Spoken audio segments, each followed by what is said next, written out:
as you like. Yeah, sure. Yeah, the motivation already generated, right? Good. Yeah. Muy So bien, pues, sorry, I'm going to translate very quickly to the sure. students. Yeah.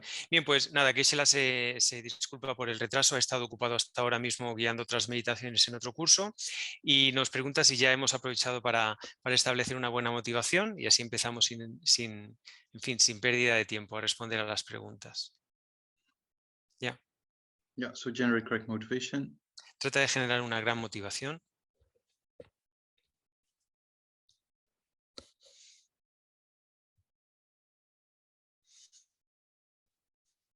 All right. Yeah. Questions about dying? Yeah. Bien, pues vamos a hablar de la muerte.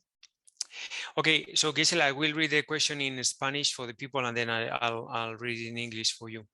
Sure. Bien, pues la pregunta número 1. Hay un par de preguntas que esta en concreto las hemos unido, pero bueno. Dice, ¿puede hablarnos sobre las 8 disoluciones que se producen en el momento de la muerte? Y la siguiente pregunta asociada a esta sería, ¿están comprobadas científicamente? So, Gisela, this question will be, can you tell us about the 8 dissolutions at the moment of death? And also if they have been scientifically proven somehow? Yeah, so to go over the 8 dissolutions, one aspect will take time. The other aspect is mainly a part of the Vajrayana, so it is maybe better to be explained at another time. Yeah, so although in certain kind of models has been explained, at a model of that, but yeah, I'm quite strict with Tantra, so that basically falls in the classification of high show Tantra. Yeah. So then maybe another time we can talk about it. One aspect. Muy bien. Yeah. And the other aspect is time. Yeah. Claro. Muy bien, pues Gisela considera que es mejor responder a esta pregunta en otro momento por dos motivos. Uno es una cuestión de tiempo, es un tema muy complejo y ahora no tendríamos tiempo de profundizar en él. La otra es que las explicaciones de las 8 disoluciones en el momento de la muerte entran dentro de la categoría del Tantra, las enseñanzas de Tantra. Y en este caso, Geshe-la es bastante estricto a la hora de solo dar estas explicaciones en el contexto que establece un poco los textos tradicionales, por lo cual considera que este no es el momento más oportuno y que, aun cuando en ocasiones estas disoluciones se explican en otros cursos o en otros módulos, él, que en este caso sigue o tiene un punto de vista más tradicional, considera que es mejor dejarlo para otro momento. Ya. But also from the point of view of science, if you study the near-death experience, one aspect, and that bad vision, so what people see or experience just a day before they're dying or a few days or a few hours, it's very interesting that there are common kind of experiences in relation with the dissolutions of the elements, right? Yeah. Bien, ahora la otra pregunta, que era si estaba científicamente probado, pues si buscamos acciones que se han hecho en cuanto a casos de personas que han tenido experiencias cercanas a la muerte o las experiencias que han tenido en el lecho de muerte personas que estaban en ese proceso o el día antes de morir, podemos encontrar similitudes muy claras entre las experiencias que estas personas narran y que han sido recogidas en estudios científicos y las explicaciones que se dan en el proceso de las 8 disoluciones. Ya. Yeah, so there are common aspects, generally speaking, to be seen, right? When people, and we know one of the first element that dissolves is the earth element, right? So that means that there are particular things you can see, but the feeling we know ourselves when you just before you fall asleep, right? Sometimes you feel you slipping, or your body is moving downwards, or you think you falling or something like that. That kind of feeling we have sometimes just before we actually fall asleep, right? So that's a sign similar at the time of death that the earth element is dissolving, right? So that's kind of a sign we can experience ourselves sometimes even. Yeah. Bien, hay aspectos comunes o similitudes entre estas experiencias que se narran en el momento de la muerte y lo que dicen las enseñanzas en cuanto a las 8 disoluciones. Un ejemplo práctico que podríamos experimentar es cuando Bien, de las 8 disoluciones, el primer elemento que se disuelve es el elemento tierra, el aspecto físico. Y la sensación que se describe en los textos es muy similar, aquí vemos un punto en común, con la que tenemos cuando en ocasiones, cuando caemos dormidos. En ese momento en el que estás, pues eso, entrando en el sueño, sientes un poco como que tu cuerpo, como si se hundiera, como si se cae un poco, se desplaza hacia abajo, ¿no? Esa sensación es un punto, una similitud que se encuentra, que se describe cuando se habla de estas disoluciones, en concreto la del elemento tierra. Okay, but yeah, later on we can study it in depth if we do some more, tantra related material or something like that. Yeah. Sí, más adelante se podría estudiar este tema más en profundidad si tratáramos el tema del Tantra. La otra pregunta, la siguiente es, ¿qué libros puede recomendarnos para profundizar en las disoluciones físicas y mentales, así como en el bardo? So the next question, Gisela, would be like, what books can you recommend to deepen our understanding on the physical and mental dissolutions as well as the bardo? Yeah, so first of all, don't worry too much about those things. Bien, lo primero, no os preocupéis mucho por estas cosas. Because the main thing to prepare is the lamrim, right? So Ujú. that's your main preparation for dying and yeah, going to the next life, right? So that's yeah. La principal preparación es el estudio del LAMRIM. Este es el principal entrenamiento o preparación al que debemos recurrir para la muerte y para las vidas futuras. So that's general, right? Bodhicitta and emptiness. Yeah. So yeah, just meditating on bodhicitta is the most important aspect, right? Yeah. En términos generales, bodhicitta y vacuidad. Meditar en la bodhicitta es el aspecto más importante aquí. And then later on, when you have a particular connection with the Vajrayana, in particular, the highest yoga tantra, and then if you then take an initiation at what point of time, and then you put things into practice, then it becomes a very sophisticated system. And then you study within that system.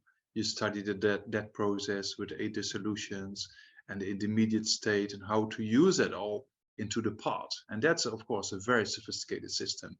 But yeah, that we can only talk about one day when people are already a little bit further in the Lamrim and then are ready to enter the Vajrayana, right? And then it's a very sophisticated path in relation with death and intermediate state and rebirth, right? It's a kind of, it transforms those 3 aspects of dying, it transforms the intermediate state, and it transforms the rebirth in a very sophisticated way.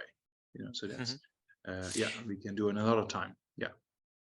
Bien, el proceso a seguir sería eso, tener una buena base del LAMRIM y solo entonces, cuando uno se siente preparado, pasar a la práctica del Vajrayana. Y dentro de la práctica del Vajrayana, cuando se llegue al yoga del Tantra Supremo, ahí es cuando se pueden profundizar en las enseñanzas, sobre todo el proceso de la muerte, el estado intermedio y las vidas futuras.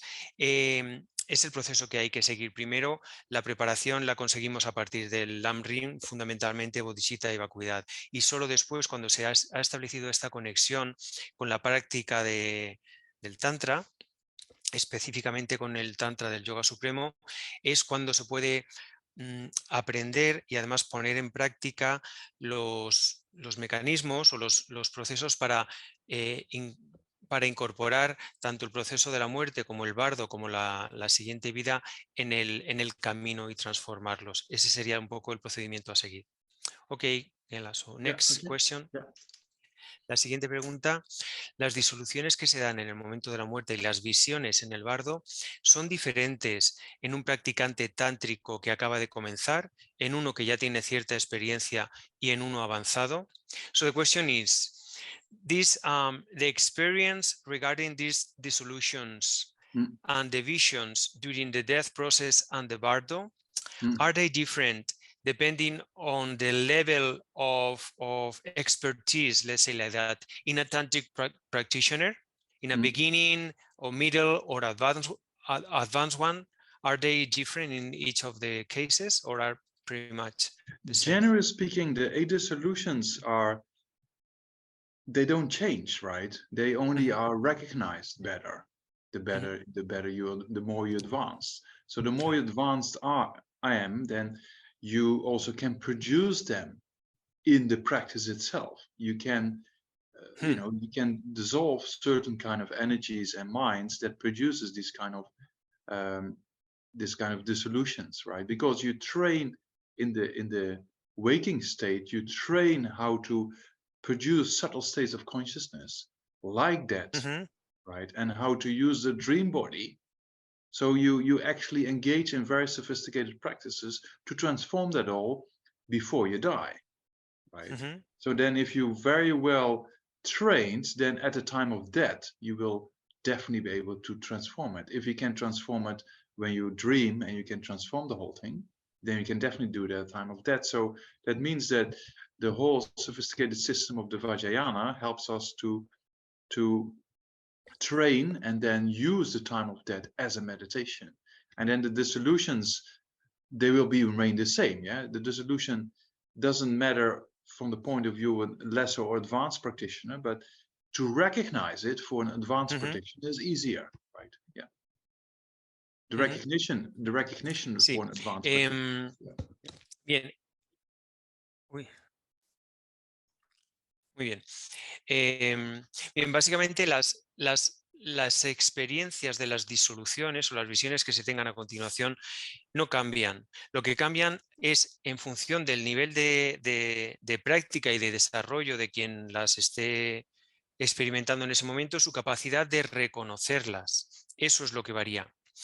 En un practicante de Tantra avanzado, a partir del entrenamiento mientras está despierto o despierta, de cómo utilizar las energías sutiles para generar experiencias similares a las que va a tener en el momento de la muerte, puede entrenarse para luego reconocerlas mucho mejor y utilizarlas, incorporarlas en el camino. Eso es lo que marca la diferencia. No es tanto la experiencia en sí, que el proceso de disolución es siempre el mismo, por así decir, no responde al nivel de práctica, sino la capacidad de haber practicado en el momento, en el muy Nico, te sofisticado. hemos perdido un poco. Oh, Un poquito ¿sí? solo, nada, 10 Vale, segundos. vale, ahora me oís otra vez. Sí, Vale, pues no sé muy bien por dónde me quedé, pero bueno, básicamente que lo que importa aquí no es tanto la experiencia se mantiene igual, lo que cambia es según el nivel de práctica de quien lo esté experimentando, su capacidad de reconocerlas y de incorporarlas al camino. With a very good internet connection. Oh, Chicos, lo siento, es que Kiko no está en España, está en un área de El Salvador que no tiene muy buena conexión. Está tratando de conectarse con varios dispositivos, pero está muy complicado. No sé muy bien qué se me ocurre. Dejamos y le podemos pedir a Gesera que le mandemos por escrito. so yeah, obstacles purifying now, right? Purificamos. Yes. Okay, then just dedicate two bodhicittas before we finish, Okay. right? Yes. Janjo Senjo Rinpoche Magye Pana Yeba Nyamba Mebaya Gone Gonde Belwa Sho Toni Tawa Rinpoche Magye Pana Gyuchi Yeba Nyamba Mebaya Gone Gonde Belwa Sho. Thank you, Gisela. Okay, thank you. thank you, Gracias. Gisela. Buenas noches. Yeah, Thank and you, see you. Gisela. See Thank you on you. Thursday then, right? Yeah. Yeah. Okay. Thank you. Bye bye. Oh, question four. First question: are people able to who have lucid dreams able to control dissolutions, bardo, and next rebirth? Yeah, it depends of the level of lucid dreaming, right? If you do it with a good intention and you know that you're dreaming, for example, then of course that's a benefit of recognizing later on the dissolutions or in the bardo in particular. But yeah, that recognition by itself might not be enough, right? So the main training eventually in the Vajrayana is to know how to use those particular states of mind, like dreaming, right, to transform that into the bodies of a Buddha.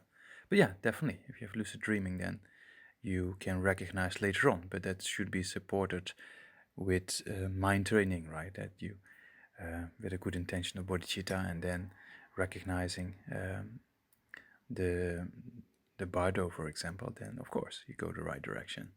Yeah, okay, so that's question number 1. Las personas que tienen sueños lúcidos pueden controlar mejor las disoluciones, el bardo y el próximo renacimiento. Bien, tener sueños lúcidos y ser capaz de reconocerlos en sí mismo no es suficiente.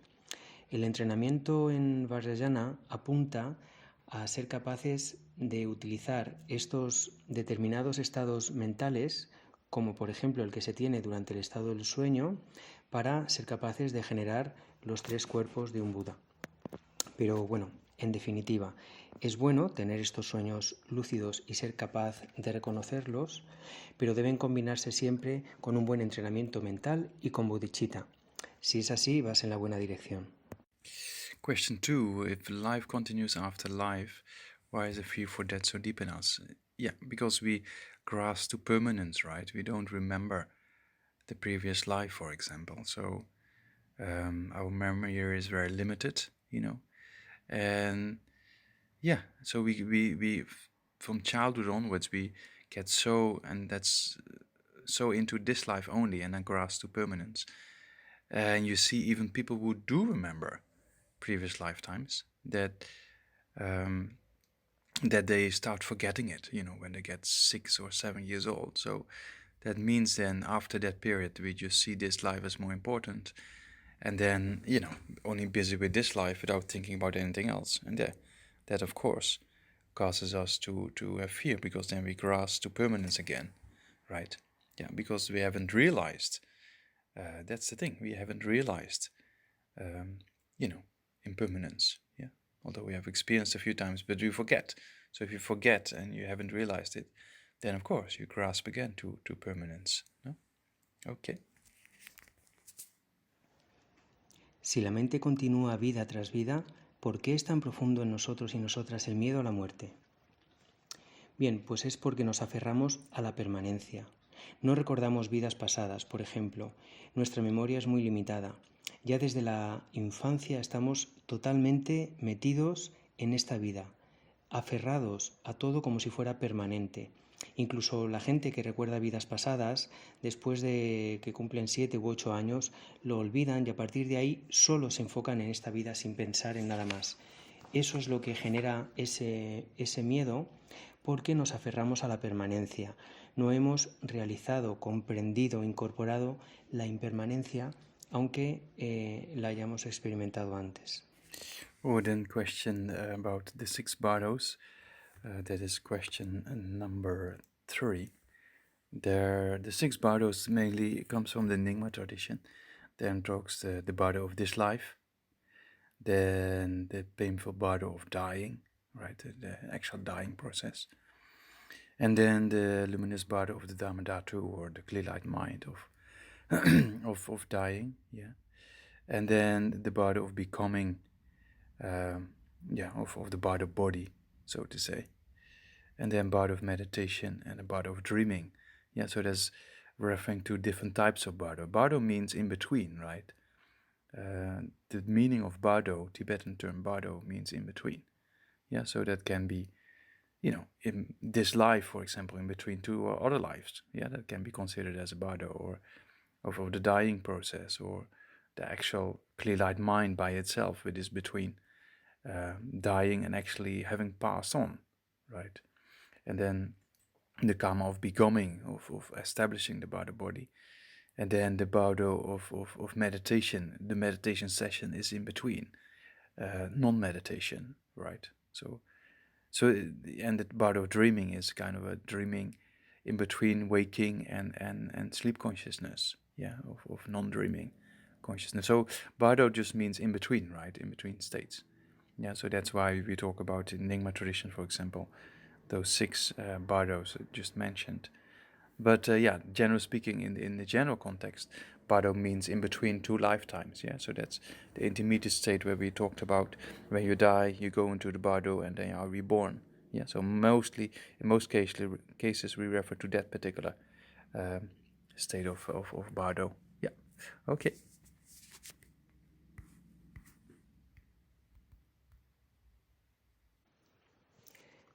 Pensaba que el bardo era el estado intermedio después de la muerte y antes del renacimiento. Sin embargo, en alguna pregunta en clases anteriores que hicieron en inglés, un estudiante habló de 6 diferentes bardos.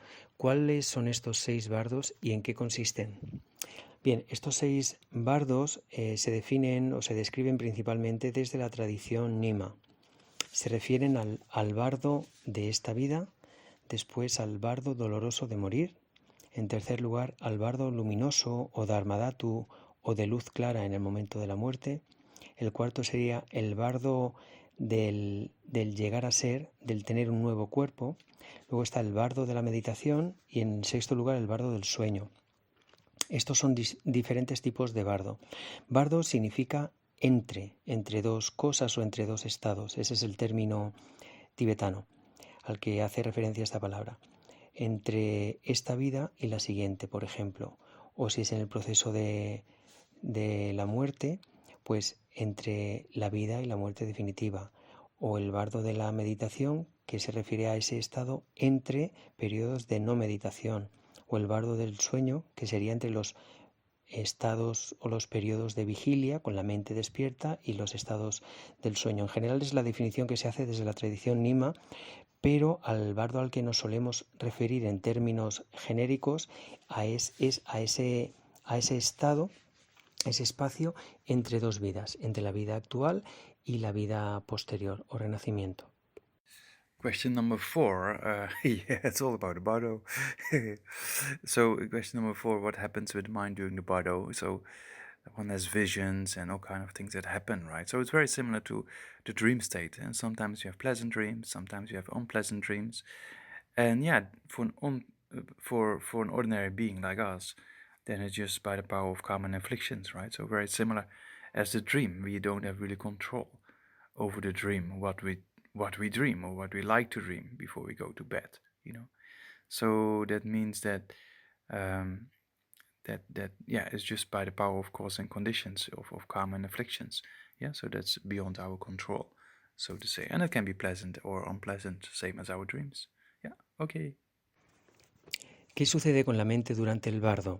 ¿Por qué se dice que se tienen diferentes visiones? ¿Cómo son? ¿Cuánto duran? ¿De qué depende que sean agradables o desagradables?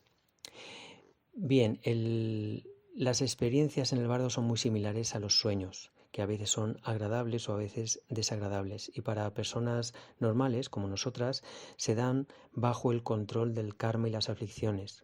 Al igual que en los estados de ensoñación, cuando estamos soñando, no podemos controlar ni decidir lo que queremos soñar. Y eso es exactamente lo que se produce en el bardo, porque estamos sujetos a causas y condiciones, a karma y aflicciones que hacen que no tengamos ningún control de las experiencias que vayamos a tener durante este estado, sean agradables o desagradables. Question number 5, again, the bardo. Yeah, there's a subtle body, right? So it's very similar to a dream body. It's not the body made out of flesh and bone. It's kind of like a spirit kind of state, right? There's a very subtle mind that goes together with a very subtle energy we cannot really see with our ordinary eyes. So that's very subtle, yeah. And the bardo body is also kind of this subtle energy body, you could say, right? Very similar to spirits. Yeah, so this is a very subtle body. Okay. Cuando se dice que en el bardo hay un cuerpo sutil, ¿a qué se refiere? ¿Cómo es ese cuerpo? Bien, el cuerpo sutil sería muy parecido al cuerpo del sueño, también se le llama así, y no es un cuerpo físico hecho de carne y hueso. Es como un estado de espíritu, como si se tratase de un espíritu. Es una mente muy sutil combinada con una energía también muy sutil que no somos capaces de percibir. Pero por hacer una analogía podemos entenderlo como si fuera un espíritu. Then question number 6, the time, yeah, normally we have 49 days in the bardo, but the bardo can also be a second, right? So the bardo can be very short, and then in most cases maximum 49 days, you know. And then every 7 days the bardo beyond dies, and then there's a new rebirth within the bardo, right? So that's basically human time. That's referring to the bird, the bardo is coming from in the case of a human, because we normally do every 7 days a particular prayer for the bardo being, or that could be done, right? Because then the bardo being dies, so that's good to do prayers every 7 days, and then for 49 days some people do. Yeah, okay. Then question number 7, yeah, same as question number 6, more or less, that every 7 days the bardo being dies, so that's why we do prayers, because at the time of death it's very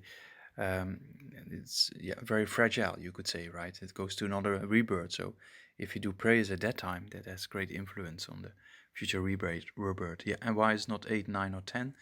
I don't really know. That's the law of reality. It seems like that's just a kind of law of reality of we cannot really change. So that seems to be just every 7 days. But also the bardo being can also die earlier, right? You can also go into the bardo and die within seconds. Yeah, but maximum, that's what it says in the Abhidharma literature, maximum is 7 days. Yeah, okay. Las preguntas 6 y 7 que Geshe la contesta unidas es: los 49 días que como máximo se puede estar en el bardo, ¿es tiempo similar al humano? Es decir, un día en realidad dura un día, y además, ¿qué lógica tiene el que cada 7 días en el bardo hay que hacer oraciones y puyas por esa persona? ¿Por qué no son 8, 9 o 10? Bien, el periodo del bardo puede ser también muy breve, puede durar un solo segundo, pero en términos generales y para la mayoría de los casos dura como máximo 47 días. Cada 7 días el ser en el bardo muere y se produce un renacimiento, y esto puede repetirse hasta 7 veces para eso, completar los 49 días. Y esto se da en términos de tiempo humano, es decir, dura lo mismo que dura el tiempo aquí. Por eso cada 7 días se hacen prácticas especiales, porque ese momento es especialmente frágil y podemos influenciar positivamente a ese ser en el bardo antes de su siguiente renacimiento. Esto es lo que se explica en la literatura de Abhidharma al respecto. Then question 8, does karma alone determine how and when we die? Yeah, it depends, of course. It depends on external factors as well. If you're in a hospital or not, or close to other people or not. Yeah. So, but yeah, everything is related with cause and effect, right? So there's no escape from cause and effect.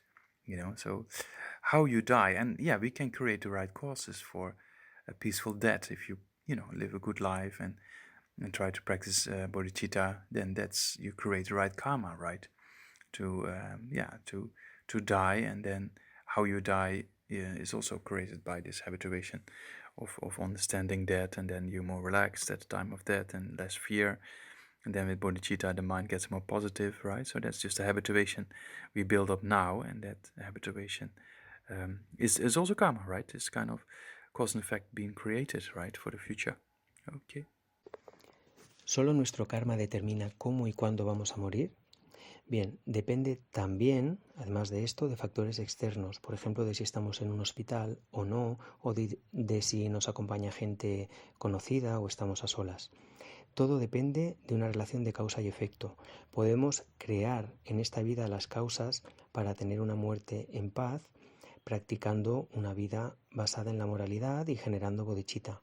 También, si nos vamos familiarizando, habituando con la muerte y la impermanencia, llegaremos a este momento con menos estrés y menos miedo, y si desarrollamos bodhicitta, nuestra mente estará en un estado positivo. Esto es también karma, es una relación de causa y efecto que tratamos de generar para conseguir un futuro determinado. Question number 9. Scientific studies of advanced masters were made in the clinical death, in the clear light. Where can I find these kind of studies? Yes, I can send you together with the email. I can send you the email. I will send the voice messages by WhatsApp, but I will email it to you. There's a scientific paper published by Richard Davison and others with 13 cases of measurable that they try to measure if there's brain activity, and you couldn't find any brain activity at the time of death or of the clear light in this case. Yeah, so I can send you that by email, and then you can share that. But yeah, it's in English though. Yeah, okay then. ¿Hay estudios científicos de casos de maestros o maestras avanzadas que hayan permanecido en muerte clínica y meditando en la luz clara? Y si los hay, ¿dónde podemos encontrarlos? Bien, pues os voy a enviar por email una serie de investigaciones científicas de Richard Davison y otras personas donde se registran estos estudios científicos, aunque están en inglés. Then masters who are meditating in the clear light, why are prayers, pujas and practices done for them? Yeah, question number 10. Yeah, that's for the students, right? Because the students wants the master to come back, you know. So we do prayers that the master has a good meditations in the clear light, right? And then we do also a lot of prayers, of course, for the return of that particular master, right? So that depends on karma, that depends on us. So some masters are beyond these kind of aspects, but for the student it's important to keep making prayers, right? For the swift return in order to lead us further on the path to enlightenment, yeah? Okay. Los maestros que están en meditación en la luz clara, ¿por qué se les hacen oraciones, puyas y prácticas si son seres con grandes realizaciones y logros? ¿Para qué las necesitan? Bien, pues se hacen por los estudiantes, porque los estudiantes quieren que su maestro o su maestra regrese y les continúe guiando en el camino hacia la iluminación. Se hacen estas oraciones con la intención, la motivación de que el maestro o la maestra tenga una buena meditación en la luz clara, pero también para que retornen. Y eso depende fundamentalmente del karma de los estudiantes. Oh yeah, question number 11. Yeah, the Tibetan Book of the Dead is quite elaborate, and yeah, that's not often done, right, to read it for the person who's dying.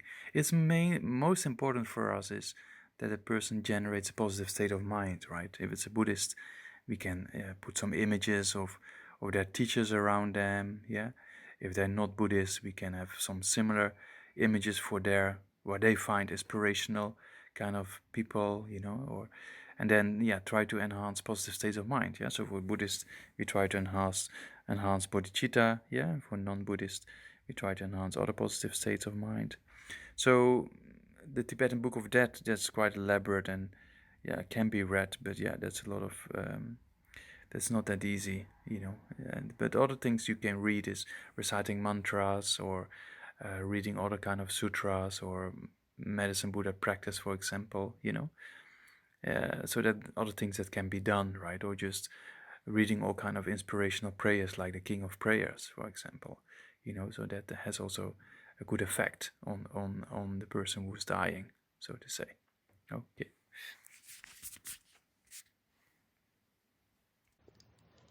He leído el libro tibetano de los muertos y no lo he entendido.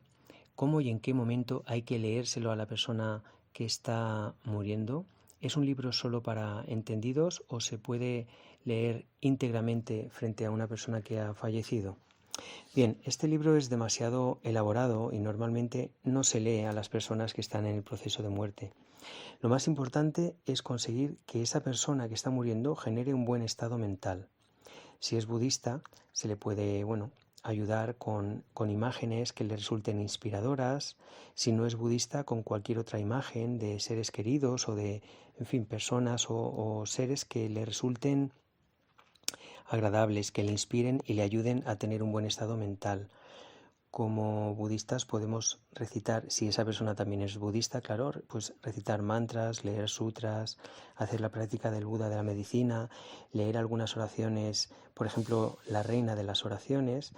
En general, acciones que tengan un efecto positivo en el estado mental de esa persona.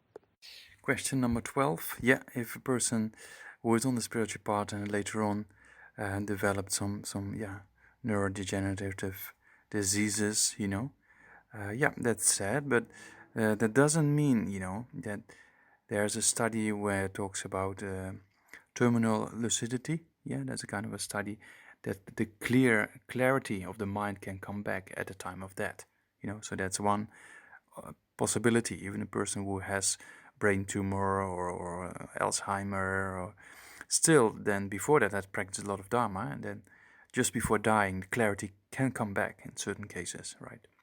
And also, what can also happen is because of the habituation being built up before, then when the person dies, although there's kind of problems in the brain, then because the consciousness becomes subtler, right? So then previous kind of activities can be activated, so then still there's a great possibility of moving forward to presume rebirth and continue again with a healthy body and a healthy brain, right? So yeah, but it depends on many causes and conditions and factors, of course, Yeah, and that's why it's good for us to keep practicing the Dharma before something like that happens, right? Because that's not really in our control, Yeah, okay.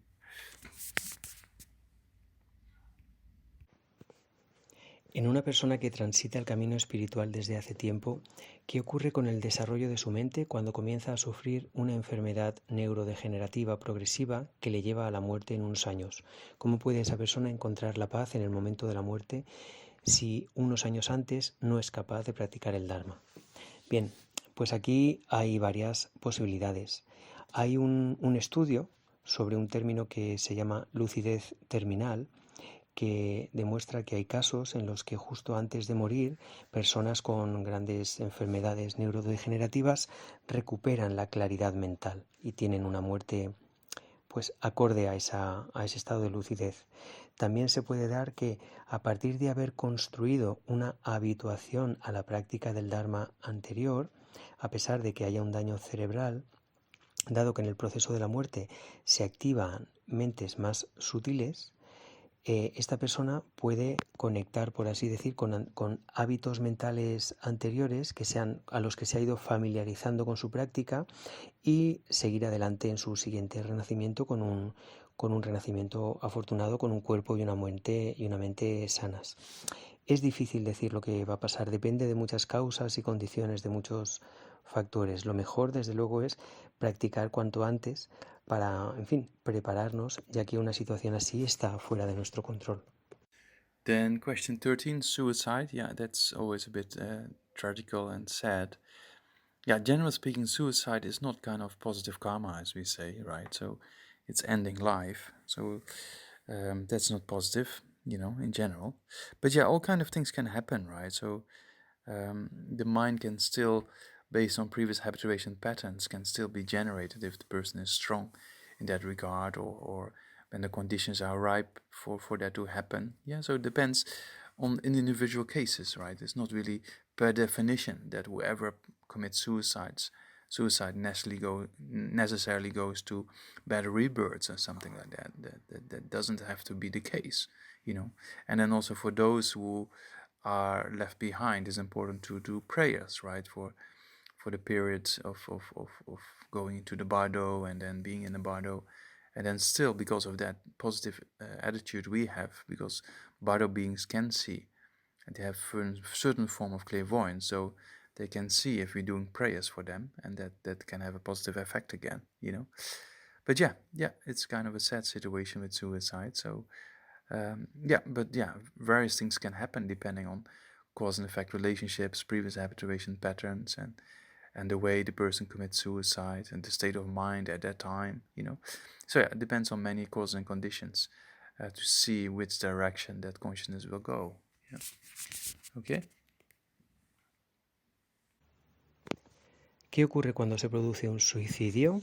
Bien, esta es una situación siempre muy triste y muy trágica. En términos generales, no podemos decir que sea karma positivo, ya que se trata de acabar con una vida. No obstante, depende de cada caso. Puede darse la situación de que esa persona se haya familiarizado mucho con el Dharma o con la práctica espiritual anteriormente, y eso haga que, a pesar del suicidio, su mente luego adopte o tome una dirección positiva hacia el siguiente renacimiento. En cualquier caso, es importante que las personas que hayan quedado atrás, por así decir, que tuvieran una relación con la persona que ha cometido suicidio, recen y hagan prácticas por ella con una actitud positiva, ya que los seres en el bardo, que tienen clarividencia, pueden percibir estas prácticas y eso puede influenciar su siguiente renacimiento. En términos generales, depende de muchísimos factores. hay una relación de causas y efectos y es difícil decir con seguridad la dirección que la mente de esa persona vaya a tomar a pesar de haber cometido el suicidio. Then question number 14, when we going to die and there's still a person we had an issue with or hurt somebody and the person doesn't want to talk previously, so how do we purify this relationship and keep calm? The best thing to do is just have forgiveness, right? And have this forgiveness if a person harmed you, for example. Forgive that person because at that time if you die and you cannot do anything anymore to solve it, right? So then forgiveness will help us to have a peaceful mind. The other aspect is regret if you've done something wrong yourself, to just think, yeah, okay, I shouldn't have done this. I confess it, and I will purify it by thinking positive about it, or just, and then don't worry about it too much anymore, because at the time of death, it's very crucial to have a peaceful mind, right? So you either have kind of forgiveness for people who did something to you, or you have a kind of constructive form of regret. Okay, I shouldn't have done this. Sorry, but I'm going to be much better and try to do my best in the next life, for example, right? So then you have a much more positive state of mind to go to the next life. That's much more constructive than worrying about things at the time of death, because that doesn't help, right? So we just have to move forward and deal with that particular situation in the best way we can. So have regret for those things you've done wrong yourself, and then promise yourself to do better in the next life, right? And to work for the benefit of all sentient beings. And then if there's somebody who harmed you, just have forgiveness, for them. And then the mind is much more peaceful, right? When you die. Okay? Tenemos que llegar a la muerte en un estado de calma, pero si sabemos que en el pasado hemos herido a alguien y esta persona no nos quiere hablar, ¿qué podemos hacer para purificar esta relación y mantener la calma? Bien, hay dos cosas fundamentales que podemos hacer. Lo mejor es perdonar en el caso de que te hayan herido a ti, ya que en el momento de la muerte no tiene ningún sentido no ofrecer ese perdón, no te va a ayudar en nada y así mantienes la calma mental. O en el caso de que haya sido tú quien ha herido a alguien, el arrepentimiento, un arrepentimiento constructivo que te ayude a reconocer que has obrado mal, a tomar la determinación de no continuar cometiendo esas acciones en tu próxima vida y de nuevo a recuperar la calma mental. Lo más importante es tener calma mental, paz mental y poder morir con tranquilidad. Eso es lo más fundamental. Hay que aplicar estas dos actitudes, tanto el perdón como el arrepentimiento, dependiendo de la situación, y seguir adelante para tratar de lidiar o de gestionar esa situación como mejor podamos y con la mente más en paz posible. Question 15.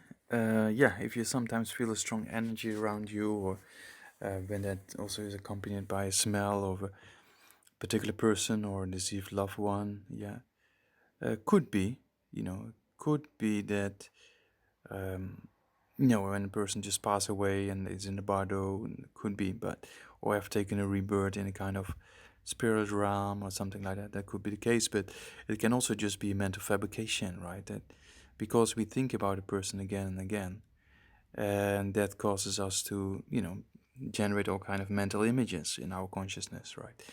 So that also depends on the particular situation, and that's not really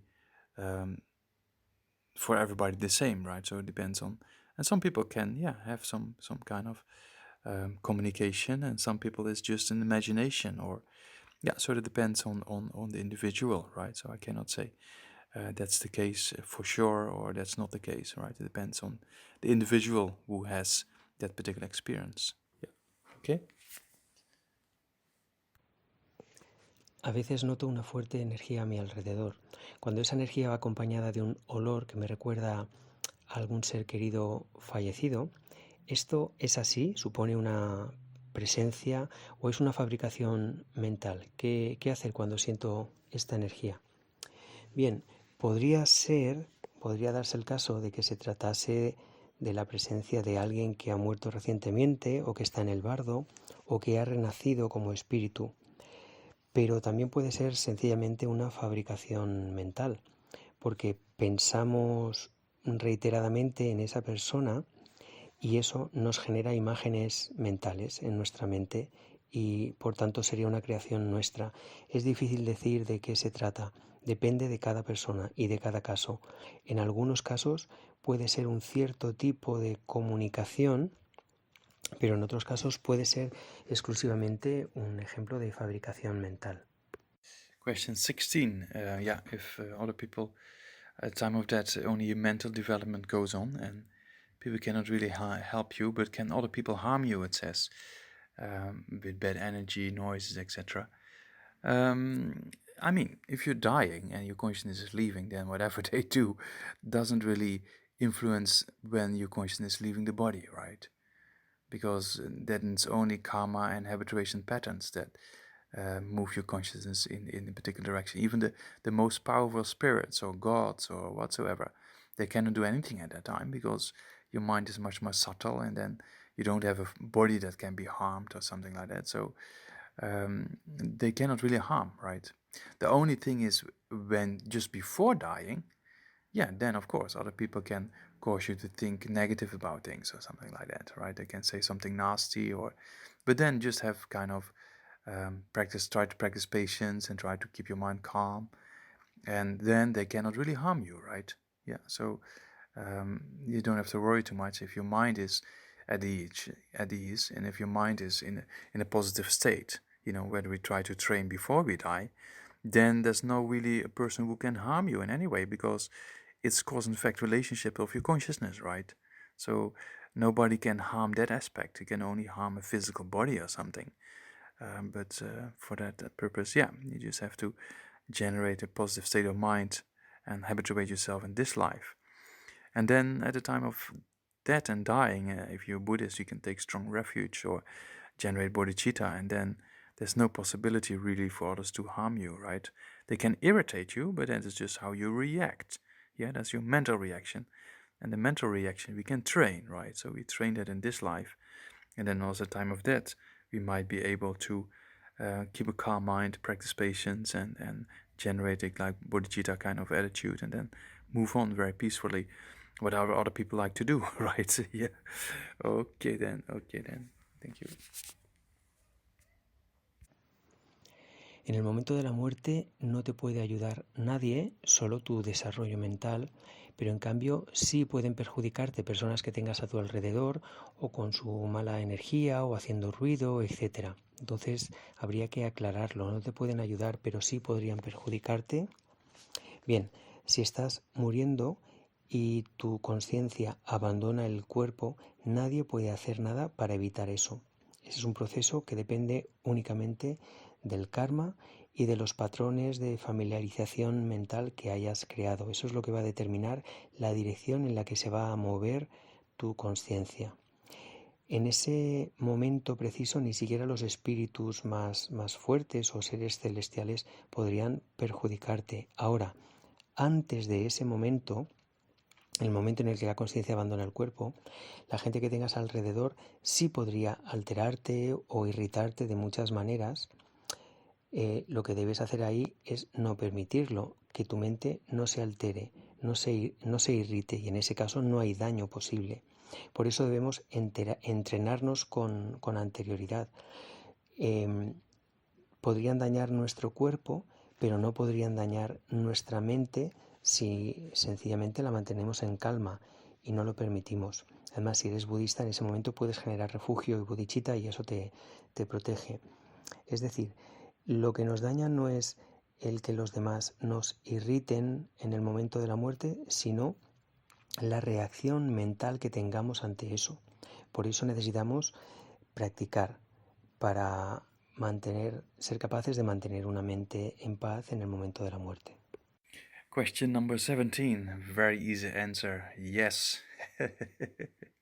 It says future lives. It seems to me that this life is considered a preparation of future life, and future lives are more important than this one. Is that so? Yes, because future lives are more in number, right? This life is just one life, and it's only about 80 years, and the future lifetimes are infinite or countless, and each of those lives has many years, so it's much more important to generate interest in future lives, right? That's what we talk about in Buddhism as being the important aspect after having proven or having understood the law of rebirth and reincarnation. Then, we come to the conclusion that it's more important to generate or do more for future lifetimes, because this life is very short and future lifetimes are very long and many. So it's more beneficial to prepare for that. And that's exactly what we do in the Lamrim, right? The first scope is a presumed rebirth, and then you have a presumed rebirth, and then you strive for liberation and enlightenment, right? So that's the same kind of pattern we like to follow in the spiritual part of the Lamrim, the stage of path to enlightenment. Okay, that's all the 17 questions. Okay then, thank you so much for helping out. Okay then, bye.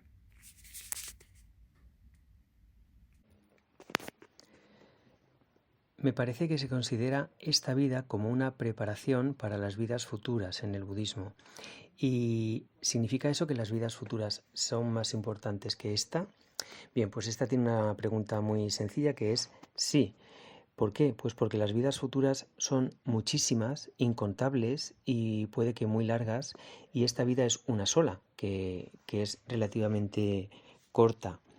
En el budismo tiene sentido que tras haber entendido la existencia de vidas futuras y la reencarnación, lo siguiente es generar o comprender que las vidas futuras son más importantes que la actual, porque son mucho más numerosas y pueden durar mucho más, y esta va a ser muy breve. Eso es lo que hacemos precisamente al practicar el Lamrim, desde practicando los temas del nivel motivacional o del alcance primero. A partir de ahí vamos evolucionando hasta generar la motivación de la liberación y la iluminación final, pero esto estaría en la base de la práctica del Lamrim, que es considerar a las vidas futuras más importantes que la vida actual.